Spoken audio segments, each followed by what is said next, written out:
population, our lifetime right now, our civilization with all this fancy stuff, these cars and these buildings and this electricity and all the rest, it's tiny in comparison to where we've been from this evolutionary ride that we've been on.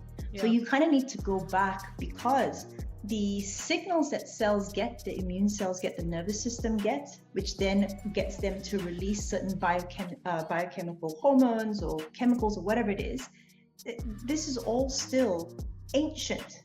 So you have to speak at the level of your cells. When you are well, your prefrontal cortex, your most advanced brain, is in charge. For sure, you are doing things with regards to, your sense of purpose and making money and blah, blah, blah. When shit starts to go down, it is your more ancient brain that takes over, because your number one purpose on this planet at any one time is survival. Welcome to the Global Affair podcast, brought to you by Love Out Loud, the world's largest love-based movement actualizing a civilization of love by 2030. My name's Nicole Gibson, and join me and some of the world's brightest minds as we bring some of the most important and controversial conversations of our time into a space of unity. It's important to know that as your host, this isn't about my personal opinion or bias, but rather an opportunity to listen with love, honesty, curiosity, and reveal the true universal experience us humans have amongst the differences. So if you love the show, please let us know by giving us a rating and tell us how to make this conversation easier for other people to jump into as well. And with that, let's get it.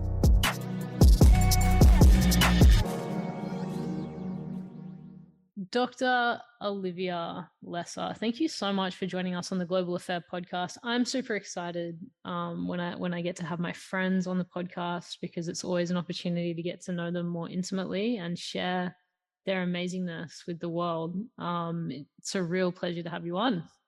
Thank you so much. It's a pleasure to be here. Yeah. So as I was just briefing you, the Global Affair podcast is a space where incredible thought leaders can come and have the most relevant conversations of our time. And I think there's no more relevant conversation, arguably, than global health, especially in the landscape of the past few years. And I know that you've got some pretty interesting, unique perspectives, and the way that you work with people in the minds of some is considered quite unconventional, but that's actually what I personally really love about you. But why don't we start there? If you were to kind of give a diagnosis of where we're at as a world and how we view health, see health, how we embody health, what do you say to that? Wow, strap in. So have you got a few hours? Look, I think I can sort of maybe just say one point, and then we'll use that as a jumping off point to talk about other things, because that's a really big topic. But we are seeing sicker and sicker people, and not sick people with one issue like type 2 diabetes or high blood pressure, which is how our system was basically framed since the early 1900s. Okay, you have an issue, we understand it, we can give you a drug, and that's going to help with the particular symptoms. And, now we have patients walking in who have all sorts of syndromes, all sorts of symptoms, and all sorts of, like, people are collecting diseases like they're Pokemon cards, right? And our system is not set up to be dealing with these patients in the way that they deserve to be treated. Because we cannot keep plugging these patients with drugs to dampen their symptoms, keep giving them band-aids, because we're doing nobody favors. We're not doing them favors. We're not doing our profession favors, because we are not prescribing monkeys.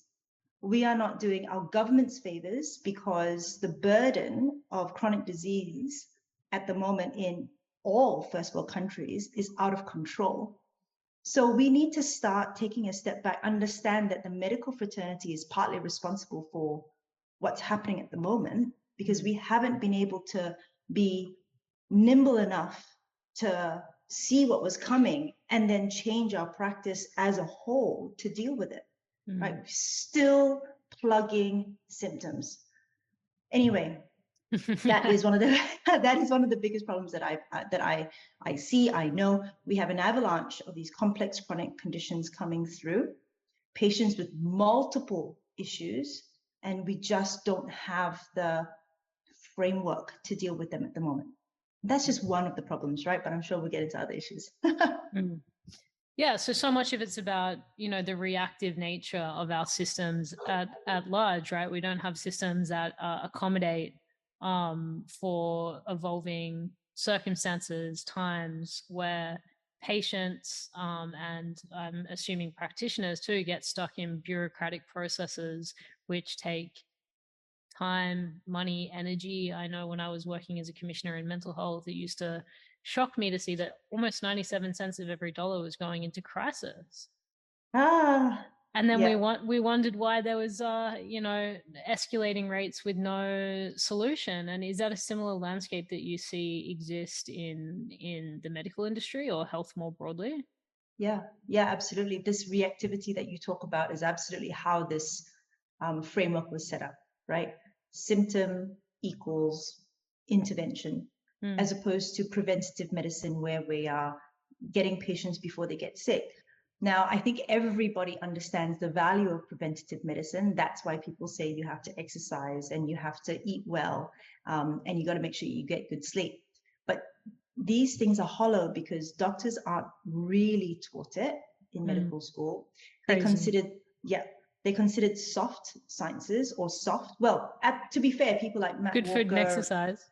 Right. Okay. Because that's the domain of the exercise physiologists, the personal trainers, and the nutritionists, not doctors. Right. And those people are beneath the medical. They're sort of right. They didn't sell their soul to medical school, so therefore they're down the ranks. Yeah. They're down the ranks. Yeah. Right. And therefore, then what they have to offer is not considered as hard as medicine, right? And we have set up whole generations of people, and I've seen this. I've seen whole generations of people who don't believe, one, that they have the capacity, capability to heal intrinsically. Two, that their salvation or their healing is going to be found in the hands of their doctor or at the bottom of a pill bottle, even if it's a supplement pill bottle, right? Whatever. But it's just extrinsic. It's not intrinsic. And unless you give a patient something to pop into their mouth, it's not a real treatment plan, Really?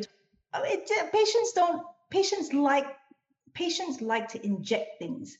They like to pop a pill, right? It's some, right? Yeah, some.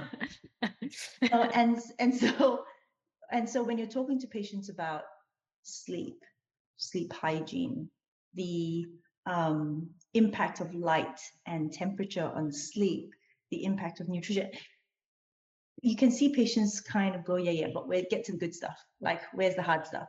Now I'm quite lucky. I have quite a small patient base, and they're almost self-selected in because these patients have been failed by conventional treatments already, and they know that there's something more. And all of us know that we have the capability to heal. We've gotten over colds and flus, right? We've healed from scrapes and cuts. We just need as well to feel like our medical professionals are there with them on this journey of health, because this isn't just a cut or a scrape, right? This is serious multi-system organ issues. Every person that I know now over the age of 30, 35, 40 has got a diagnosis of something. And there are that many people over the age of 40, 45, 50 who are on several medications for several diagnoses. This is not health span, right? We keep talking about how we're all living longer, blah, blah. Oh, by the way, the US recorded in the last year or so the first time that it's, the age of death is actually now dropped. So we've been experiencing longevity for decades, and the last few years, the US is the first time that it's recorded that hasn't happened. But anyway, so we're living longer, but we're not living better. Everybody knows this. Everybody knows this. And it is going to take concerted effort, not just from doctors and government, but from people as well, to reclaim their health, right? Stop offering up your power to this. Stop offering up your agency, right, to the institutions, because you are in control of your health. You know your body better than anybody else. And you know what? Your children need to be, I think, partly protected from this obsession with diagnoses. Yeah, I'm running to the doctor every time something's wrong. I know, like I sound like I'm trying to, get myself out of business, but there's this old Chinese, system apparently, whereby you would pay your doctor if you were well. Yeah, wellness system. Right. So someone else I was interviewing was actually talking about this recently. It was amazing. Yeah. Pay your doctor when you're well, and you stop paying your doctor when you're sick. So they're incentivized to get you well. Because right now we have a sickness system, right? And we need to completely change our mind frame. And I'm not even sure how that's going to happen. But whatever it is, we need to agitate for better. Yeah. Amen to that. So quick history lesson, one thing that I find really interesting is so many health modalities pre-Western medicine, well, arguably all of them, looked at the entire system as an integrated system. And then, obviously there's heresy, Nick. Heresy. What are you talking about? Okay, so that's the short answer. Let's now elaborate. Where did we get so lost that we started to look at the human body through a microscope and forget that it really was this whole system that requires an integration in order to really properly heal? So it's the early 1900s, and I'm sure most people know the story a bit better than I do, or certainly your guests and your audience. But it's the early 1900s. And there were actually naturopathic and homeopathic colleges all throughout the US. And, you can get as conspiratorial as you want with this, but the facts of the matter are this. There was something called the Flexner Report, which was commissioned. And the Flexner Report basically said, we need to amalgamate all these colleges, and we need to start having some standardized medications or standardized interventions. And it was Rockefeller and another big family in the US who had interests in pharmaceutical companies who commissioned this, and who basically set about to dismantle all the other smaller colleges that weren't willing essentially to put drugs on their as part of their core treatment modalities. And then they thought it would be a good idea to divide this integrated whole evolutionary success of an animal, the human, right? Divide them into their organ systems, and even split this beautiful machine up here into the mind and the brain, so that you have psychiatrists and neurologists. And they split everything up into all these different organ systems. Now, that's not a bad thing, right? Because there's so much to learn. But the problem with our system at the moment is that specialists, generally speaking, don't speak to each other. Yeah. And the GP is meant to be somehow bringing this entire story together, but they don't have in 10 minutes, 6 minutes, right? 15 if you're lucky, right? They're meant to bring this whole story together. I don't think I've ever spent 15 minutes with a GP in my life. Oh God, and GPs don't have the time. They no longer have I don't know if they don't really have the training either anymore, because they've offered this particular patient if the particular organ has gone to shit. And so, presumably it's the specialist who's going to fix it. And after a while, you'll find that GPs are just writing the scripts that the specialists have all started, and then making sure that that patient sees the specialist once a year for a review. It's not okay. look, I'm not saying it doesn't work at all, but does it work for the majority of people? No, it doesn't. And so that's how we wound up with this bizarre system where drugs are our main modality of treatment. It's the main tool in the toolbox, apart from, you know, more hardcore interventions like surgery. Yes, like I said, we are told by the different colleges, you got to talk to them about exercise and diet, but no, I haven't actually really met a conventional doctor who actually understands that. And half of them don't look great themselves, and they leave it to, you know, lesser allied health professionals. So if the doctor isn't the person who is saying to the patient, look, drinking good quality water that's not fluoridated and has got good quality minerals in it is going to be really important for you, almost like a prescription, patients don't take it seriously, because unfortunately doctors are still put on this pedestal in this day and age by the average person.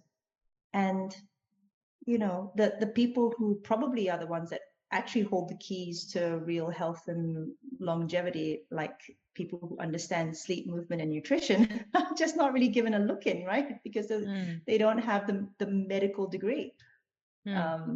Anyway, so that's where we find ourselves at the moment.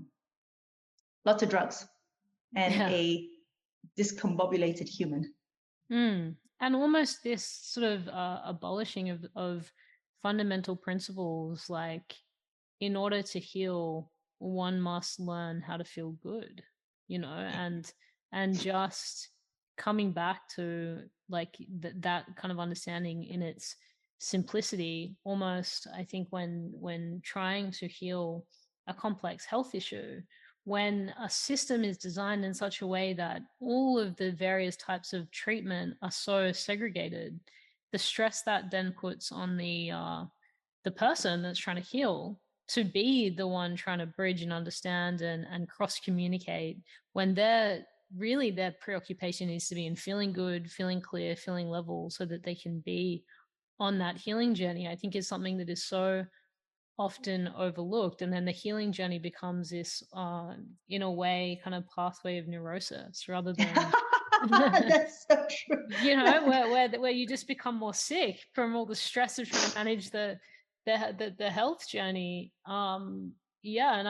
I'm curious, because I know that the system that you've created with your patients and other practitioners you work with is a very holistic, integrated system. What was the thinking behind that? You know, what can or could other doctors, other practitioners that are listening to this episode kind of learn from the systems that you've started and have created to make that journey a bit more streamlined for patients?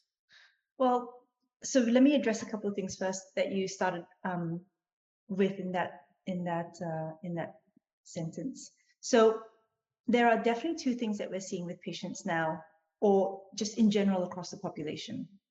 One is an inability to read themselves. So just not disembodiment, just not understanding what your body is trying to say, not listening to your body. So a symptom is the body trying to tell you something, right? About something that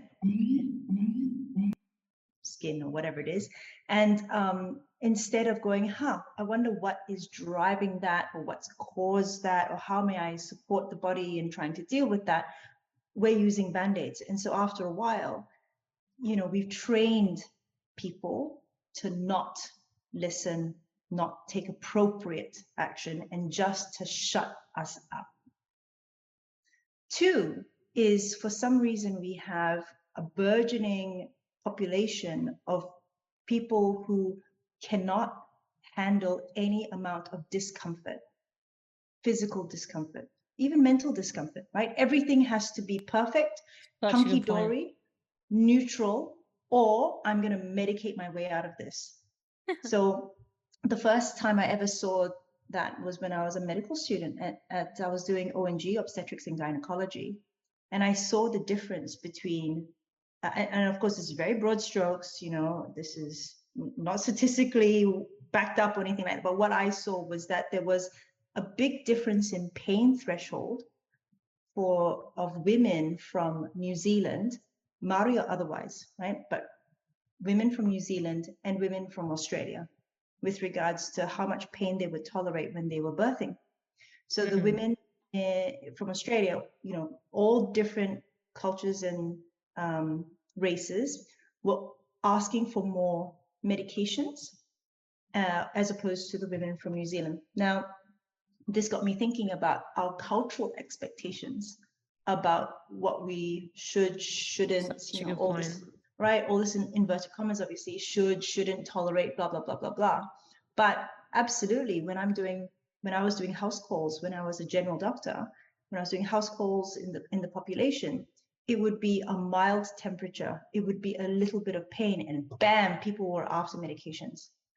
I have a personal experience with a friend's son who wound up in the psychiatric ward, and he hadn't grown up with that.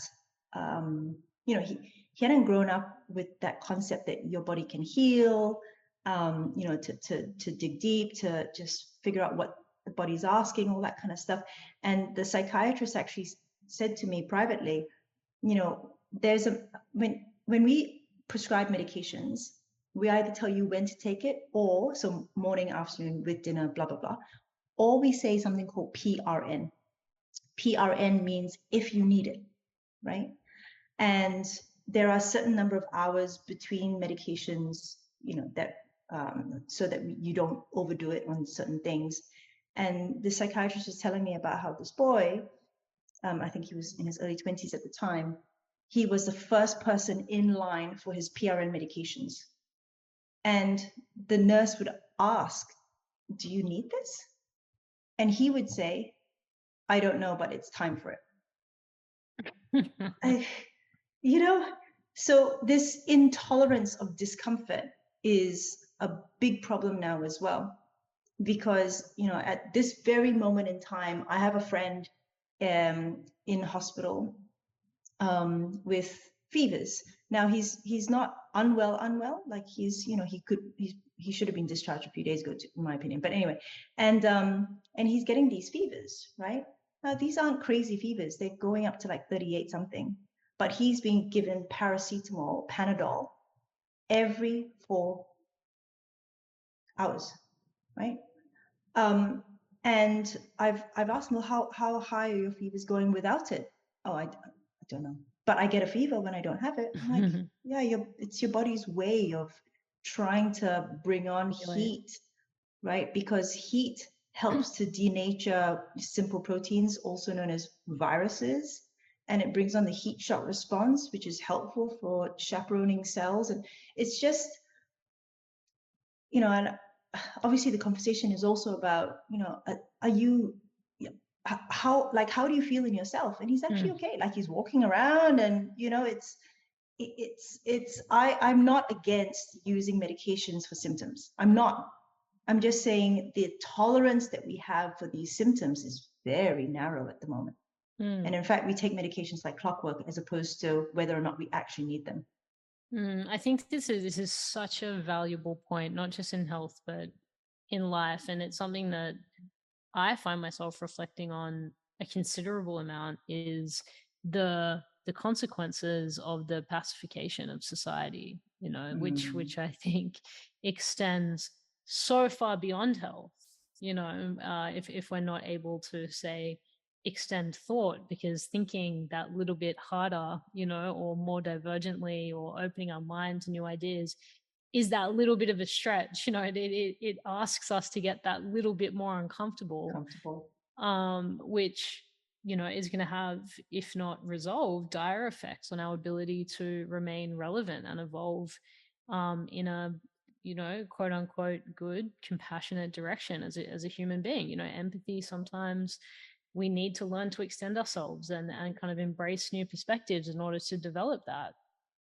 Or life will come along and kind of force you, to learn, just like in health when you have a health crisis. Right. Or mental health crisis. I mean, part of mental health crises is patients not having any resilience. Yeah. to deal with the normal ups and downs of life. And they come in wanting pills to take the edge off or to numb themselves from whatever is happening. I'm not saying that patients don't deserve medication help in times of distress, but I'm just saying that the activation threshold is very low. 100%, you know, and in the quality of our relationships, we see it too. The degree in which we're willing to be with our triggers, you know, is going to result in the depth of relationship. You know, there's a multitude of different examples of where this becomes really relevant. You know, in order for you to become masterful at something, you've got to spend 10,000 hours, you know, perfecting it. Again, it's a level of resilience and tenacity. But I'm very interested in the context of health, how that pacification is affecting us in ways that many might not be conscious of. Because when you think about a human being in their natural environment, you know, there was inevitably huge amounts of discomfort all the time. We were cold, we were rained on, we probably went days where we had to fast. You know, this was our kind of natural habitat, which then made us very connected to our body, made us very connected to the world around us, probably made us increasingly connected to each other because we had that acute level of awareness. We were alive. And I think when we're consuming all the time, you know, the last interview I did was this amazing woman, Nicola, shout out to you, who's over 3 months into a fast and has just, you know, radically changed her life as a result of that. And one thing that she said in her interview that really stuck with me is she said before she started her fast, she realized she couldn't remember the last time she was hungry. And I just thought that was so symbolic, you know, it was so symbolic, not just for food, you know, because what she was actually hungry for was to feel a depth of aliveness. And that inevitably comes with discomfort. And so help, you know, our audience, our listeners put together the importance of that and the healing abilities that come with increasing your threshold and your tolerance for discomfort. So maybe let's talk about fasting, since you brought that up, because it's a great example of that. The very fact that most cultures or religions have some sort of fasting fasting ritual, which is usually connected with some sort of introspection or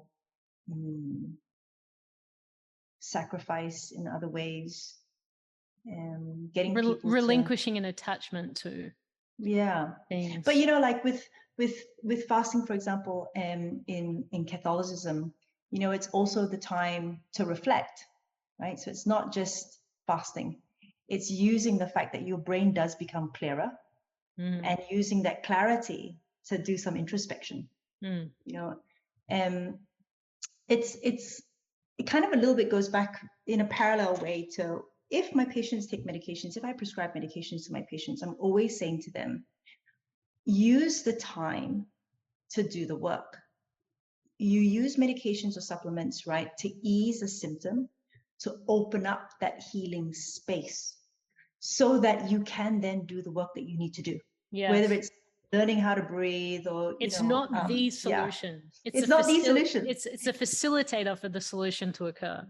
Exactly. Yeah. It is the facilitation, right?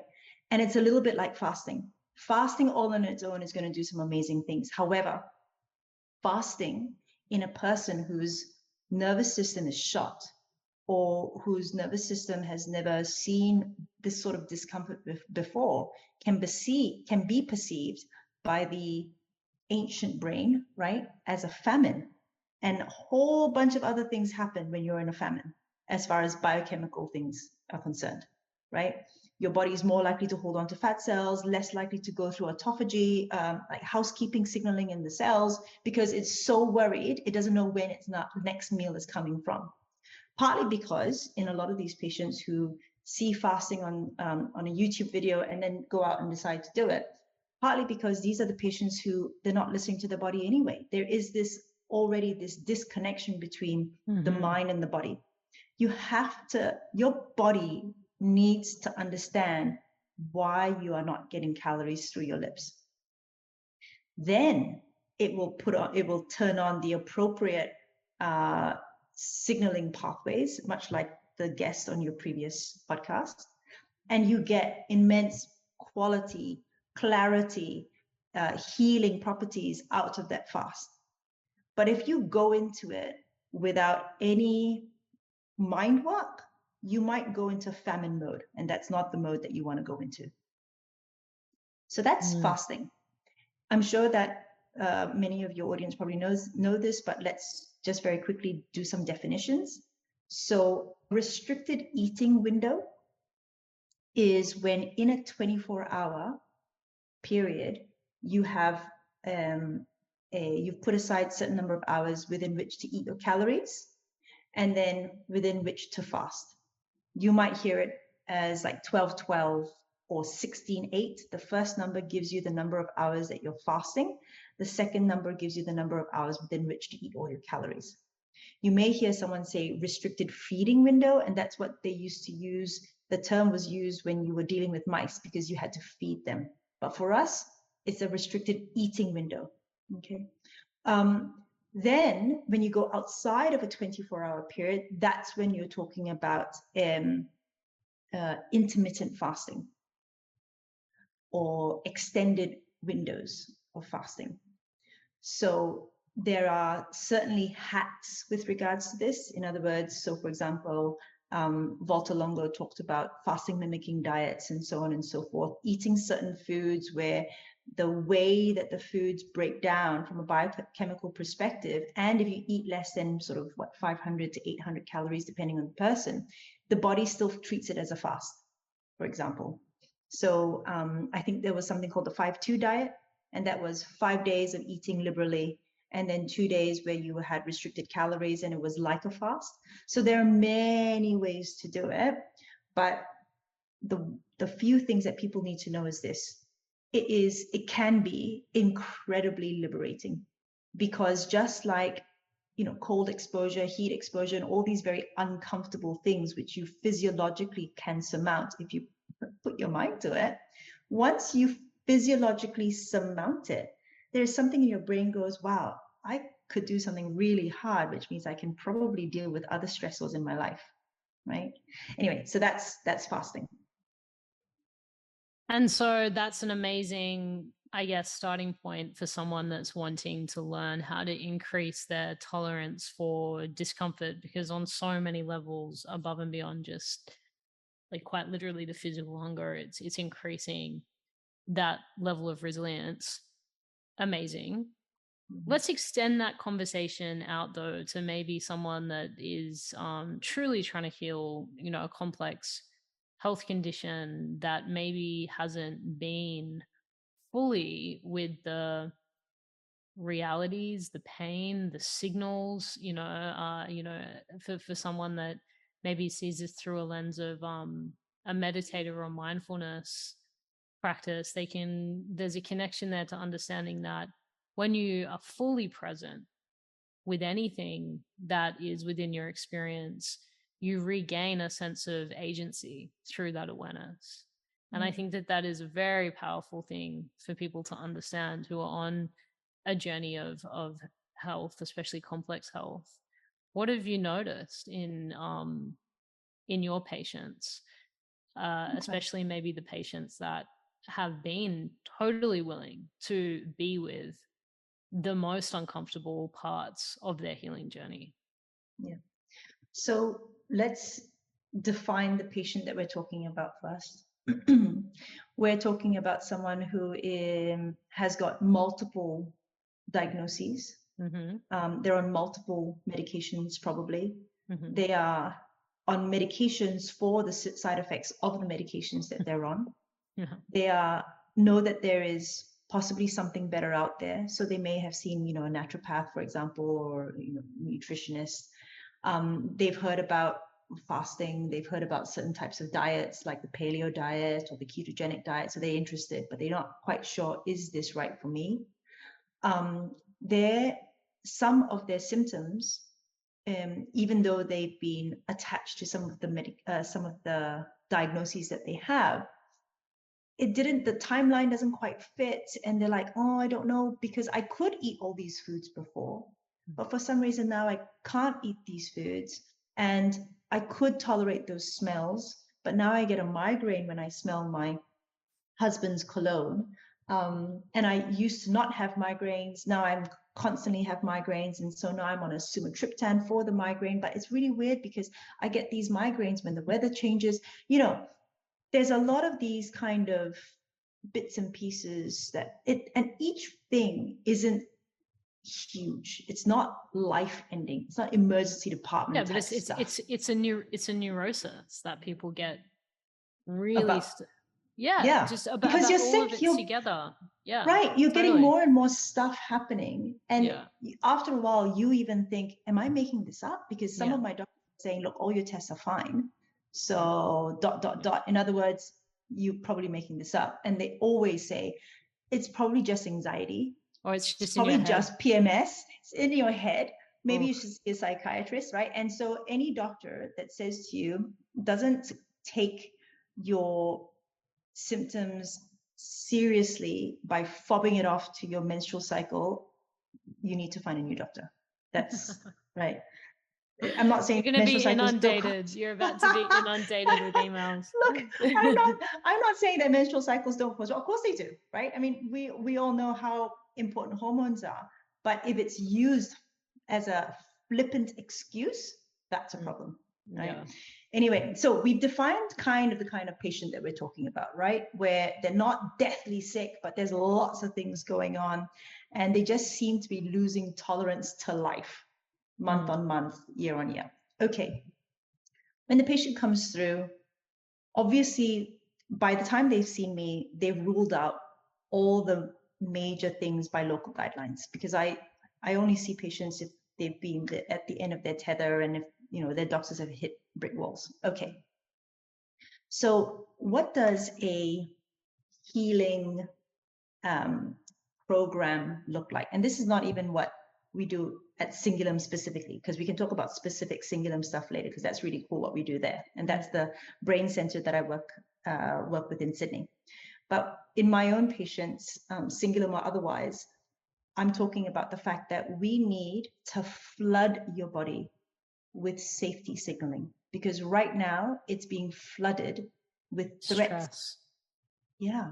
Stress is a threat signal, because you have to remember that our population, our lifetime right now, our civilization with all this fancy stuff, these cars and these buildings and this electricity and all the rest, it's tiny in comparison to where we've been from this evolutionary ride that we've been on.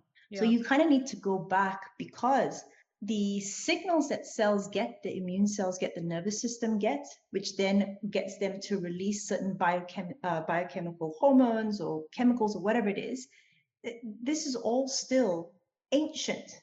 So you have to speak at the level of your cells. When you are well, your prefrontal cortex, your most advanced brain, is in charge. For sure, you are doing things with regards to, your sense of purpose and making money and blah, blah, blah.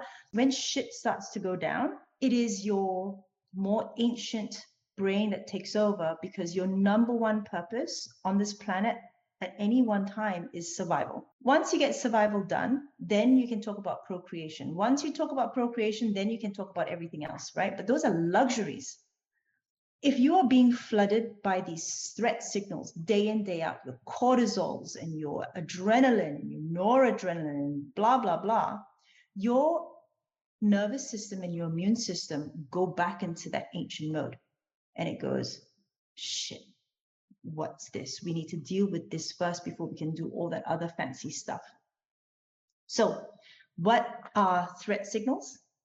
Threat signals are every time you don't feel in your subconscious brain safe. It's the arguments that you're having with people. It's the arguments you're having with nobodies on Instagram and Twitter that take up so much of people's time because we have this inability to walk away for some reason, right? It's the deadline. It's the are you rushing in the morning, getting your kids organized? It's death by 1,000 paper cuts. People don't see it as stress anymore because we've normalized all of that.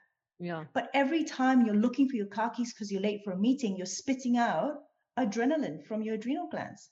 Right? And the only time that would have happened from an evolutionary perspective is if you were running from a saber-toothed tiger or the Mongol hordes were coming or something like that. Right? Small stints, maybe once or twice a day, if that. Right. Exactly. Now we're getting these paper cuts every 5 to 15 minutes about something. Right? That's why I can't watch the news, because it's the way they bark at you, the shit that they're talking about. Like, you don't need that. You don't need that in your life. No, right. So, and you know what else can get people's blood pressure up and all that? Talking about this sort of stuff. Like, I'm like, yeah, the health crisis in the world. Right. The global affair hosting is not good for my nervous system. Yeah. So those are the threat signals. What else are threat signals? Advanced glycation end products. Advanced glycation end products are high in processed foods, microwave heated foods, foods with preservatives. I wrote a paper about this that came out at the beginning of this year, which is talking about the fact that the burden of AGEs, advanced glycation end products, which is, okay, this is going to get a bit technical, but it's the non-enzymatic bonding of a sugar to either fat or a protein. Sounds like something I don't want to know about. Right. Yeah. Look, basically, don't tell me I've got to give up sugar. Basically, it's these new molecules that we would never have seen evolutionarily, and they're binding onto our threat receptors and saying to our body, "Oh my God, there's something wrong. There's an issue." Okay, so these are threat detection. These are threat receptors. Is that caused, just out of curiosity, from chronic stress? That's what has created that adaptation in our system? No. So an advanced glycation end product, or an AGE, we're going to call it AGE from now on. An AGE is something that's in the food that we're eating now. Wow. And our body doesn't recognize it because it's a molecule. It's a molecule, right? Wow. And if you Google age and aging, age and death, age and cardiovascular, type 2 diabetes, all sorts of things, they are intimately connected. So this is what's aging us potentially.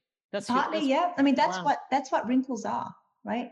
Wrinkles are when your collagen basically, well, two things, right? Your collagen loses its suppleness. And so when it's forced to do a particular action, after a while, it leaves a groove there, right? That's a wrinkle. But we also get bad skin because we have so much sugar in our diet that it actually winds up binding to the proteins and the lipids in our skin. That's so gnarly.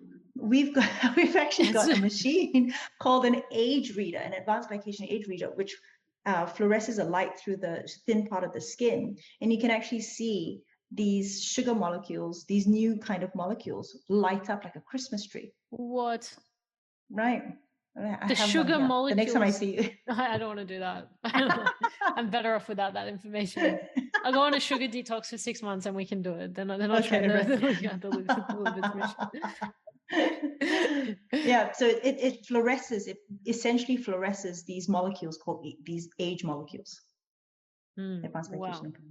Okay, so these are your threats. Okay, it's everywhere. It's the pollution in the air, it's the chemicals in your laundry detergent, it's everywhere. Okay, so in someone who is mobile, mentally robust, resilient, you can get hit and hit and hit, and you're like, okay, cool, fine, dodge. But in someone who's not resilient, all these threat molecules, these things activating your threat detection networks are setting off blaring alarms, and your body will react accordingly. Its number one purpose is to keep you alive, right? Survival. So what does it do? It increases inflammation, because inflammation in the short term is protective, regenerative. In the long term, that's when it's detrimental. So it will increase inflammation. And there are a number of ways that the body does this. And you have this surveillance happening. Where is the threat? Where is the threat? Where is the threat? Where is the threat? Half the time, when the body's looking for a fight, it will find one. Right? Yeah. And the other half of the time, it will just keep looking, keep that inflammation on, because it's trying to find what has. There needs to be a reason why it's reacting like that. Yeah. Right. Yeah. Wow. Anyway, so that's kind of, so I say to my patients, we need to flood your body with safety signaling. And I don't know if you wanted to go into what safety signaling is or have other questions first. No, I think that's super interesting. Like, take us into that safety. All right. What is safety signaling, but also, what are some ways that someone can cultivate a sense of safety in their own lives, so that 100%. That healing process can begin. And there are still people listening to this who are going to think, oh, I'm safe. I have a home, I have a job, I have a partner, and whatever. No, we're not talking about prefrontal cortex. Like, we're not talking about your overt understanding of safety. We're talking about your cell's understanding of safety. In other words, if you have drips of adrenaline all throughout the day because you have this bloody deadline that you have to meet, your cells are going to think that there's a reason why there's adrenaline in your system. Or just rules that you've got to live by in general, right? So these mental kind of conditions and rules that you're constantly sort of jumping through life's hoops to meet. Right. Surely there's a correlation there between. Absolutely. Absolutely. Right. And that's why mindfulness is so important, because there are some things that we cannot avoid. There are some stressors that we cannot avoid, but the mindfulness allows your mind and brain, to observe it, to understand it, to lean into it, to whatever. But this disconnection that we have, that we discussed at the beginning, this is the major problem for most people, which is why resilience has gone down. Yeah. So safety signaling is anything that's going to make your cells and your ancient brain believe that you are not. Now, there are 4 evolutionary problems that we've had to deal with, right? Plague, that's illness, obviously. Predator, that's some sort of threat, real or even perceived. Winter, and famine. So those are the 4, which is why we were talking about fasting before. You have to make sure you don't accidentally switch on the famine mode. Okay, so how do we talk to the cells to make them believe that they aren't being faced with one of these 4 problems, right? So in an unwell person, that's when we're talking about eating regularly, having enough protein, having enough fats. The reason why we say that is because only when you're in winter or in your famine mode are you going to start digging up the root vegetables and that kind of stuff. So we want you to eat like an apex predator. When a lion takes down a zebra in the savannah, right, it goes straight for the organs. It rips out the guts, right? Go straight for that. Safety. At least I didn't go for the jugular, right? Yeah. and then the birds of prey come and they eat out the eyes and a bit of the brain, and then the animal is left on the savannah plains for hours fermenting in the sun, and it is the scavengers. Visual. The scavengers who come later who eat the muscle meat. That's us. Before we started hunting in teams, in groups with spears and other things, we were scavengers. We were hiding behind trees, waiting for the lion to leave before we could eat off those animals, right? So we still have that pH in our stomach of that of a scavenger. Our cells remember stuff like this. If you eat like a scavenger, in other words, if you're eating meat and you're just eating the muscle meat, or you're eating a lot of vegetables. Now, don't get me wrong, okay? And vegetables are absolutely an important part of an average person's diet. I'm talking about very sick people here, okay? Where you have to send safety signaling, and that means organ meats. In my practice, is this the thinking behind like the carnivore diet for healing? Wow, okay, I never understood that. Yeah, 100%. And that's because all plants can't run. right? Mm. So they have other ways of trying to deter being eaten, because just like you and me, they want to survive and they want to procreate, right? So they've So got they bacteria and, you know, all sorts of things. they've got, they actually produce something called antitoxins, toxins, plant toxins, anti-nutrients, sorry. Yeah. Right?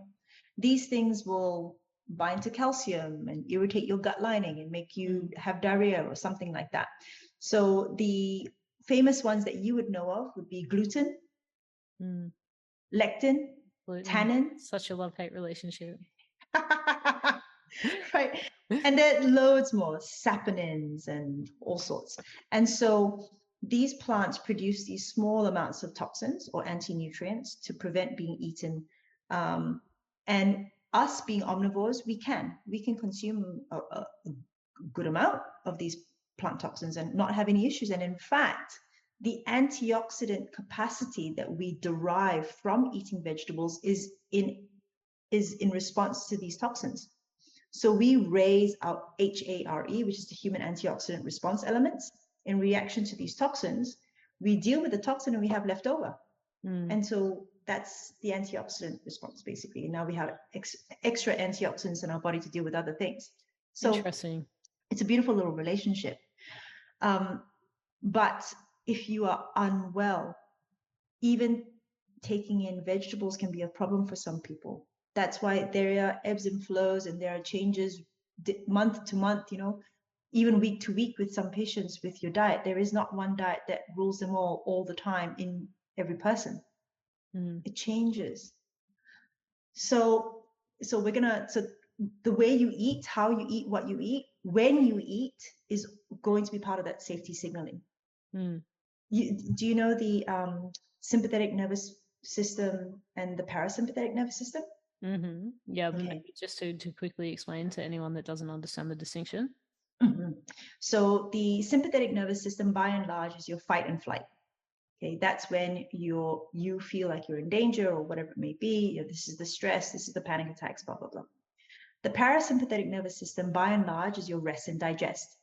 This is where you heal. This is where you digest food. This is when you're sleeping. This is when you're feeling calm and safe. So you need to be eating in a parasympathetic state. Eating on the run, grabbing a burrito, heading back to your desk at the office is not eating in a parasympathetic state. Parasympathetic state, like a lot of religious communities, they have it right. They sit down at a table with community. They give thanks and gratitude before they eat, and they eat with pleasure and joy. That's eating in a parasympathetic state. Now, as far as safety signaling goes, that's just the food component. Got the mind component, which I know you're down with, right?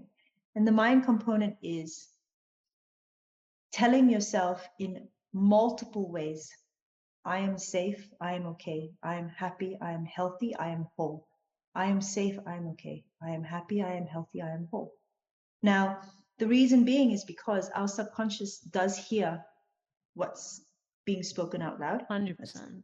100%. That's the thing. That's why in some cases, for some people, in some situations, affirmations can be important. You know, again, this is not a blanket thing for everybody, but that's why affirmations can be important. Meditations can be important. Mindfulness, being present, because regret is living in the past and worry is living in the future, right? And neither of those things scream parasympathetic to me. Scream sympathetic. What am I saying? Neither of those things scream parasympathetic, right? Yeah. In fact, you are in a sympathetic state when you're constantly worrying or regretting something. So being mindful, being present, being here, being now, leaning into whatever's happening, forgiveness. Oh my God. Yeah, right? that's a whole episode. There's a whole episode. And it's something that I learned quite late, only a few years ago, and that is this. When you carry anger against someone, you are the vessel. You are the person carrying the anger. You are the person carrying the negative emotions, right? That person may have wronged you, but I can guarantee you that if they did it on purpose or if they did it, you know, not even realizing that they'd hurt you or angered you, whatever it is, they're getting on with their lives doing X, Y, Z. You carrying the anger means that you're poisoning yourself.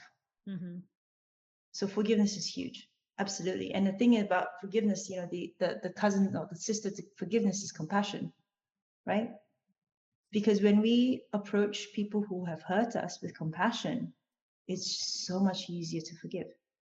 Yes. And the one thing that we've seen with a lot of patients as well is that because they're unwell, because they have been draining family finances, because they're not able to show up as the mother they should be, or the husband that they should be, or show up to work, or they can't work, or whatever, there's so much anger directed towards self. Patients need to practice, embrace, and understand self-compassion.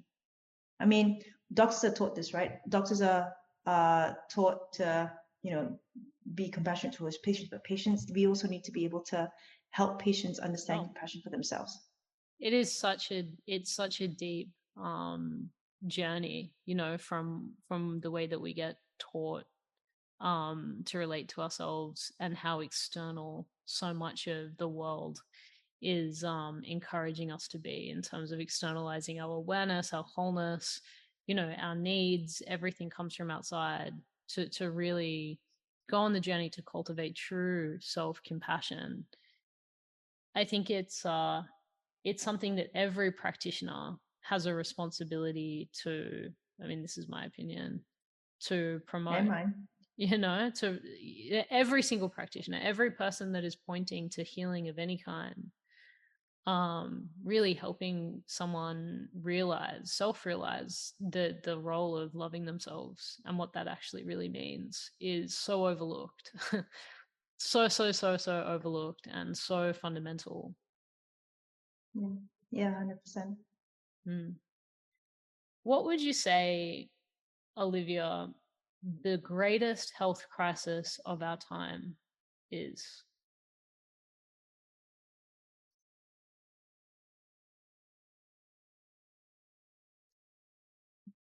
Oh, wow. Okay. It's a big one. And the word that jumped out straight away in my head was agency, right? In other words, it is, you know, starting from the very highest echelons. It is governments and pharmaceutical companies and other companies that don't actually have patients' health interests at heart necessarily, you know, especially when you're juggling it against corporate interests and budgets and what have you. They are invested in keeping agency away from the people. Medical practitioners don't understand agency for patients anymore, it seems. Yes. And patients don't understand that they need to take agency for themselves. Yes. Because when we have agency, we are able to foster real purpose. We are able to show up. We are able to be more. To choose healing. Oh my gosh. Yeah. Right. Choose to and heal. when we are healthier, happier, more connected, you know, the knock-on effects for everything else, the world over, the environment, the economy, everything gets better when we realize how much what we do matters. That's agency. Yes.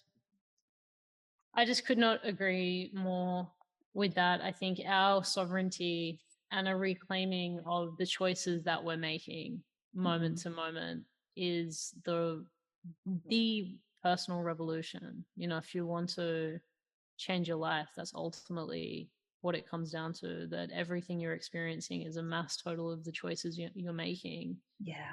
How consciously have you made those choices? With how much love, with how much truth, with how much integrity, you know, have you made those choices? And when you start to realize that, you're then given an opportunity to know what I see, you know, as the pathway to really create a harmonious life, a balanced life, when the choices that you're making are truly aligned to your highest good and in love for yourself and those around you in the world. It's essentially impossible to not have a sense at least of balance and peace, which then permeates into every part of our lives. And it's so rarely a conversation in health. And it should be. Absolutely. It should be. I feel like episode 2 is all about the amazing work that you do with your clinic. But I think as a beginning point overview, such powerful, amazing insights. I learned a lot in this episode. For any listener that wants to understand maybe how to work with you, engage with your methodologies, what would be the best way for them to reach out? My website would be the best place, which is www.drolivialesslar.com, and that's DrOliviaLesslar. That's also my handle on all my social media, which is Instagram, LinkedIn, and Twitter, which I don't really use that much anyway. It's at Dr. Olivia Lesslar. Is the new website up? No, not yet. It's not yet. Maybe by the time this goes live. Maybe. And I want to give a shout out to Singulum as well for anyone that's in Sydney or even in Australia that's willing to jump on a flight. How do they come and experience the amazing work and setup that you guys have at the clinic? Yeah, thanks, Nick. Yeah. Singulum, as you know, is a brain health optimization center. I mean, we do everything neuro, so it's not just neurodegeneration, but it's neuro cancers or brain cancers. It's psychiatric stuff as well, concussions, brain injuries. We have a unique way of assessing the brain, and that is we actually map the electrical highways of the brain called a connectome map. We see where there's hyper or hypo activity, and then we target very specifically. We're the only ones in Australia that do this, very specific targeting using transcranial magnetic stimulation. So epic. Well, what this does is that we basically shortcut to neuroplasticity, or helping the brain help heal itself. Like we essentially open doors that the brain can walk through. And we adjunct, we have these programs where we adjunct the TMS with other things that have also been shown to help with brain health. And that can be hyperbaric oxygen therapy, red light therapy, also known as photobiomodulation, breath work, visualization, meditation, acupuncture, ketogenic diet, the Walls protocol for MS, the Bredesen protocol for Alzheimer's, you name it, we will do it. Yeah. Incredible. Please, if you're one of these patients that Dr. Olivia has referenced that knows there's a different way, I cannot encourage you enough to at least just open your mind and check out the work of the amazing practitioners at Singulum. I was so thoroughly amazed that this existed in the streets of Sydney. It was a real amazing surprise to see the progress. Thank you so much. Yeah, we do try very hard to make sure that it is a healing space from start to finish. Absolutely. Yeah. Olivia, thank you for coming on the show, and please, if you've listened to this episode and you've learned something, reach out and let Olivia know. I'm sure she would appreciate that. Thanks, Nick. Of course. Thank you for listening, my friend. If you enjoyed the show, please let us know by leaving a review or sharing the episode with someone you love and expanding this conversation as far and wide as possible. If you're looking for a community to have conversations with about global affairs, please jump in our Telegram group or join our free think tanks. Thanks for being a part